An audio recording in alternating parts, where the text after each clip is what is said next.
You know what it is. Big 702, what it do? Your man from the Meadowlands. It's the big homie. Don't act like you don't know me. Hi, hood. What's this all about? What's this all about? Back on another episode for your boy, man. You know what I do it, man. I bring you unadulterated hot wings straight from Stop and Shop when Stewart had it, the Italian, back in 89 and 88 and 87, you know what I mean? That 24 piece, you know what I mean? Hot wings when it was 4.55. Y'all remember that? At Stop and Shop. Stop and get popped. Stop and get dropped. No, stop and get glocked. What about stop and get shocked? No, stop and get popped. Stop and get mopped. Stop and get knocked. For real. Now today, I'm gonna jump right into it, man. I'm gonna talk about I wanna talk about these four little youngsters I know. Knew and know. It's sad because it was these four little youngsters, right? They was WAKs. They come out the Gershon. Okay? And you know, y'all know that 7-Eleven down there in Northtown, by Casa Rosa and Rose Garden, that 7-Eleven right there. Y'all remember he got shot up? Y'all remember them youngsters ran that car up in there, and it was four little Gershons. They ran the car up in there, and they was shooting at the 60s up in there, and it was a high profile case because all of them was juveniles, but they all went to prison, and one of them was 13 years old. Now, these individuals I'm talking about I'm going to just say their street names. It was Lil Mike, and I know his mama Maxine.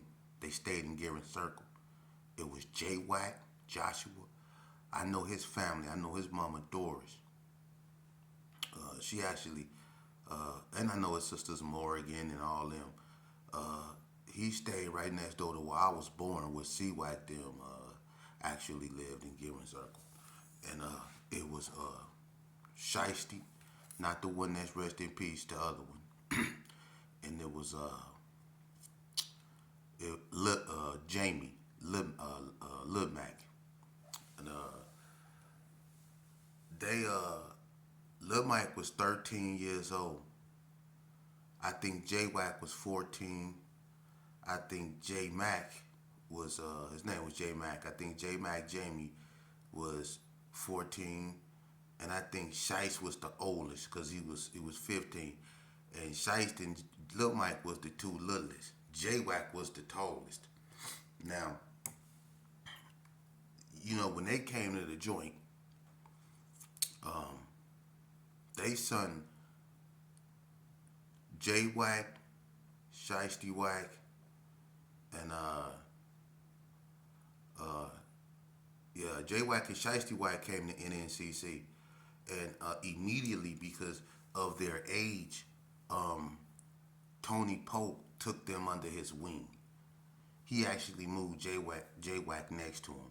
Shysty Wack stayed down the wing in the 4-man dorm down the same wing, but they was really under Tony Pope. He really was like a big brother to them, and I respect Tony Pope for that because, you know, one thing I could say about Tony Pope, man, me and him talk bullshit to each other, and I love him like a big brother because we always been that way. And one thing about him, he don't change, and I love Tony Pope for that, man. And Tony Pope was a stump down rider when it came to that crown, just like Doggish was. And I gotta get credit where credit was due. When it came to homies, you know, really looking out, he stood up and, you know, not to be with no bullshit, but to be on some making sure that they did the right things and they stayed out of trouble and did nothing really happen to them dudes. He really looked out for J-Wack and Shysty, and I tip my hat to them because that's what real homies do. They don't get their homeboys caught up in no bullshit, and I never seen Tony Pope get J-Wack them caught up in no bullshit. He always was on their helmet to do the right things. He made sure they went to school, and I respect him for that. That's where I got that concept of making people go to school from. From that incident, I used to sit back and watch that because I used to come over there and mess with jmak. I used to come over there and punch on him and do all that. And Tony Polk used to just tell him to fight back, nigga, fight back. You better fight back. I remember one time I was messing with Shysty, and Shysty used to walk around with these state boots on, and you know he used to work in the kitchen, I think. So he had these state boots on, man. And one time I was fucking with Shysty, man, and I kept punching on him. He can't, and Shysty was a real little dude, man. He wasn't number like 15 years old, and I wouldn't leave him alone, and I kept messing with him. And I kept hitting on him. And I was like, nigga, shut up. And I kept slamming him on the bed, picking him up. Boom, shut your little ass up. Mangling him, you know what I mean? I guess he just got tired of my bullshit, you know what I'm saying? So it was like early in the morning, Tony Polk over there bumping Aaron Hall. I miss you. I'm talking to you, baby. He got his TV just blowing, you know what I'm saying? So I'm over there punching on Shiesty, and Shiesty don't want to be messed with right now. He really didn't. And man, that youngster kicked me in my nuts with them motherfucking steak boots so motherfucking hard. Now I said, hey, look, he kicked me so hard. I said, he folded me up like a motherfucking sheet, nigga. I was on, oh my God. He kicked me so motherfucking hard. Listen, one thing for sure, two things for certain. I keep it a band. I ain't mess with him no more. I left that youngster alone. He kicked the boy. He kicked me so motherfucker. I left him alone because I used to give him rib and liver shots. You know what I'm saying? But when he kicked me, he just, I guess everything I did to him just came to a boil. He just boom. Nigga, look, I looked like I had a bunch of lemonades in my mouth. I said, he had me fucked up over him. But I left him alone. But anyway, back to the story. Man, jmak and Shiesty ended up, they was taken care of, man. jmak left NNCC with me and went to Indian Springs, and he kind of got like caught up in some BS. He was young, and we ain't had no business having him out there, but when he was at NNCC, although he was protected because he was so young, he knew how to go, and he was willing to go. And he showed that when we got into it with Daoud. jmak didn't ask no question, and he was real. He was growing too, so he was getting taller and taller. And jmak knew how to take flight, and jmak knew the game. You know what I'm saying? But Lil Mike was down there. Lil Mike, Lil Mike was 13 years old. Lil Mike should not have been on that yard, but Lil Mike was on the yard, man. He damn near got killed selling them Cubans some sheetrock like it was meth and all that old stuff, man. And Cubans was about to kill his little ass. You know what I mean? And he was just so bad, you know what I'm saying? And Lil Mike was a little skinny, looked like he was from Ethiopia or some motherfucking what. But Lil Mike he was just horrible. And he was trying to, be in about that life, but people couldn't take that little cat serious. They know he was 13. So people give him a pass, you know what I'm saying? But when he got shipped off that yard, and when he was around people that wouldn't let certain things, listen to me. It was people on that yard, regardless of where they was from, wouldn't let nothing happen to him because he was 13 years old. It didn't matter where you was from. People knew that boy was 13 years old, and it was people that wouldn't let nothing happen to him. They didn't care if there was Bloods, Caliwood. It was people that just wouldn't let nothing happen to him because he was just so young. So you had real dudes back then. But when he left that yard, unfortunately, he went somewhere. Well, it wasn't real dudes like that around because he got Big Pretty got a hold to him, and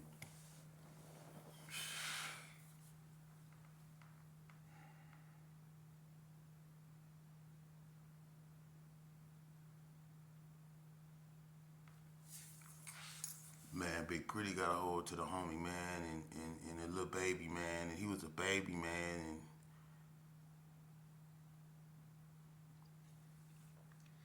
my thing is this. how can niggas, how can y'all show y'all face, man? You know what? You know what killed me the most, other than you dudes with these fake ass grins and smiles and pats on the back. You know what kills me is that y'all know, you know. Don't make me call you out. You know who you are and who you all you cats that was on the yard when that was happening, that looked the other way. All y'all that was okay, I checked y'all, didn't I? When I came on the yard, when I told y'all I was through and I walked out the crowd and I said I turned my back on y'all. Y'all remember that? When I was like, y'all foul. I was like, y'all let that happen to that baby, and then I tripped out on Uncle Dave. I looked at Uncle Dave there, whatever it was. I looked at him, I said, look at you, your name used to be Lulu. And you got a crown on your stomach. Your name used to be Lulu, homie. You come on, man, don't act, let's look at it, man. But you over here with a crown, and y'all let that happen to a baby who was actually up in here for putting in work, and y'all look the other way. But I know why you look the other way, though. I'm gonna tell you why you look the other way. Because y'all was involved in that same gruesome ass shit. Yeah, yeah, you know, y'all was involved in that same homosexual ass garbage. That was OG Blood Pac-Man's son. Y'all looked the other way and let the little homie get raped. And then you go try to make yourself void of guilt by telling yourself, oh shit. Man, he was putting his legs behind his head. What I'm gonna do, man? He Big Pretty say he went to the door, he did this and he did that. Nigga, I don't give a damn what they say. What Big Pretty say. Nigga, he was, y'all know how old he was. It didn't matter. When it came to that, he shouldn't had no choice. It's just some things you don't do, and it's just some things you don't allow a person to do. And y'all, and you wonder why I turned my back. Let me explain something to you. You know OG Blood Pac-Man? Not Perry Day. No. It's an OG. That's like it's another Puncho. It's another Pac-Man. No, I'm talking about PB Pac-Man. That's up a untouchable Pac-Man. That's in the Who Scout. That's his son. Did you know when he seen me, when he came to NSP, I'm not lying. Horsehead was on the yard, Blood Kiki was on the yard, Assassin. It was 1,000 Bloods on that yard, man. Lil Bray was on that yard when this happened. That man came down there and that man came to me. And that man asked me where I was when this was happening to his son. I wasn't on the yard when that happened. That wouldn't have happened if I was on the yard. Just like I wouldn't let it happen to Google. It wouldn't have happened. But he asked me where I was. I told him I wasn't on the yard when that happened, man, because when that man looked me in the face, that man was crying. He said, that's my son, man. And he said, Leroy know better than that, man. He was crying. You should have seen the look in that man's face. And I'm looking at this man, and you know, when he looking at me like y'all supposed to be his homies. How could y'all let that happen to my boy, my baby? That's how he talking to me because of what y'all allowed to happen. That's some bitch ass shit, and I'm calling it out. That's some bitch ass shit, man. It's not enough that y'all told on me on that same damn yard, but that's some po ass shit right there, man. Keep it real. And this ain't no secret. Jamie moving on from Lil Mike, Jamie was alright. Jamie was trying to get him, Jamie was trying to have little sacks of weed in the joint, you know what I mean? And that's Lil G brother, you know what I mean? And Jamie was doing this thing. I have nothing bad to say about Lil J Mac, man. You know what I mean? And all the times I ran across him in the Who Scout, he was always, A1A with me. He was having his little sacks, he was sharing them, he was just a little youngster, man, caught up. They was all babies. You know what I mean? And where are they now? Well, J-Wack, he doing good. I'm proud of him. I salute him. The homie got it was an incident a long time ago, not putting his business out there, but just to show you just how how shit happened. It was an incident when the homie got popped.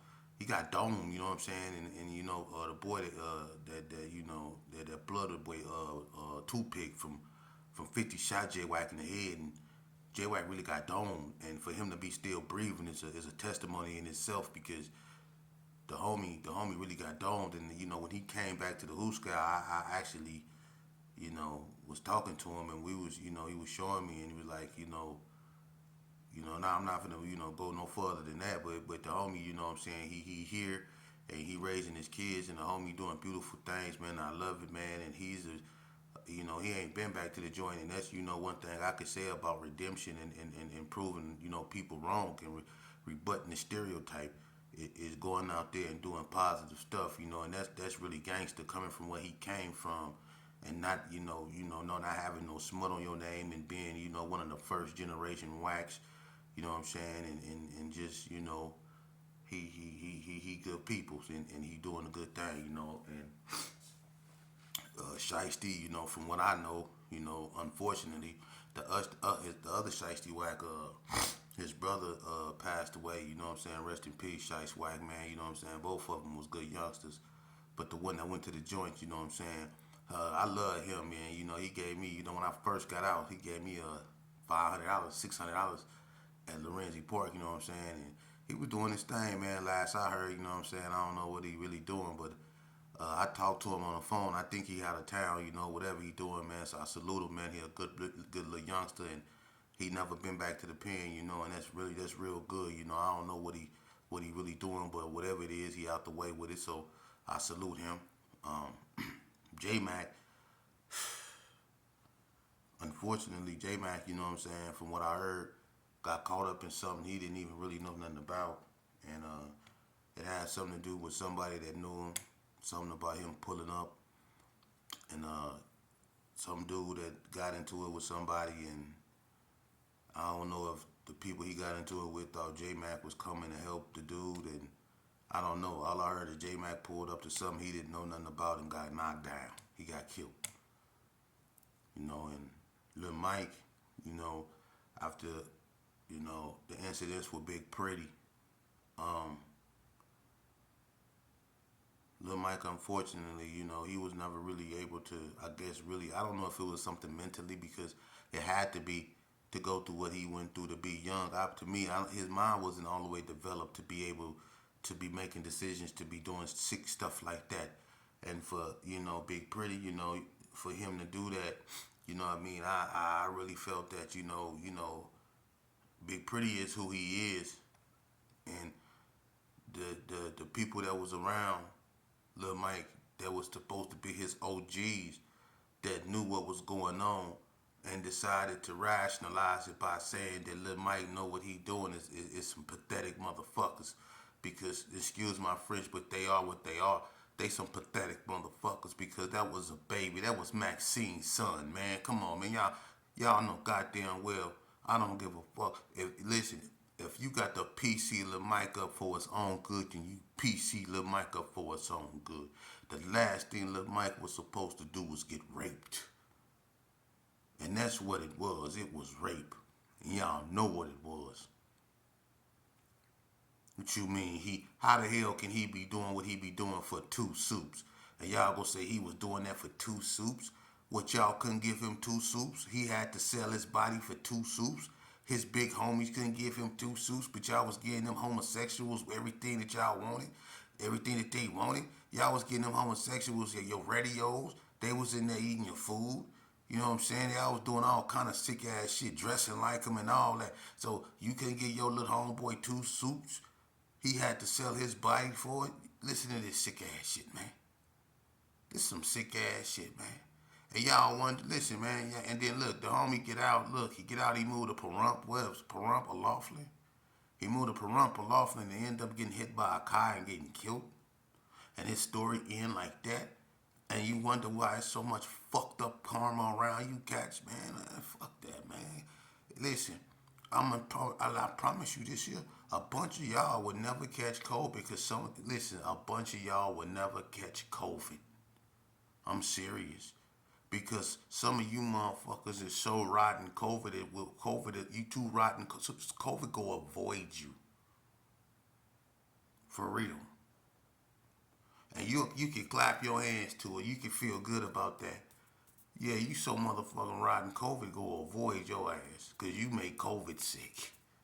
For real. You clap your hands because you can pass the that sick. That just show you how low you is. That's how low you vibrate. Y'all some cold hearted, and then y'all walk around like that didn't happen, and then y'all didn't allow that to happen. That's the cold part.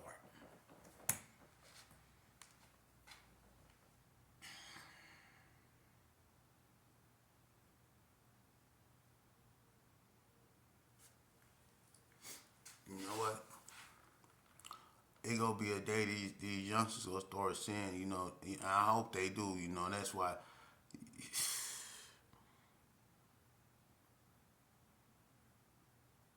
That's crazy, man. That's crazy.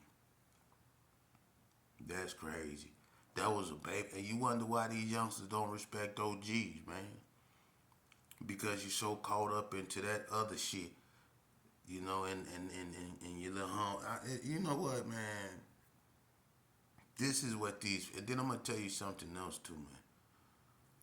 You know, a lot of you people, a lot of females, a lot of y'all got to start asking yourself questions, too, because I want y'all to understand something, okay? A lot of y'all don't understand why y'all getting out of prison and you sick all of a sudden. You got prostate cancer, you got diabetes, you got all this stuff you didn't have when you went in. And I'm going to tell you why a lot of us, well, not a lot of people, come down like that. It's because the medications we take when we go up in there. It has a lot to do with that. A lot of it, listen, a lot of people don't talk about how they be on meds when they go in prison. They get out of prison and don't take them no more as if they wasn't on them.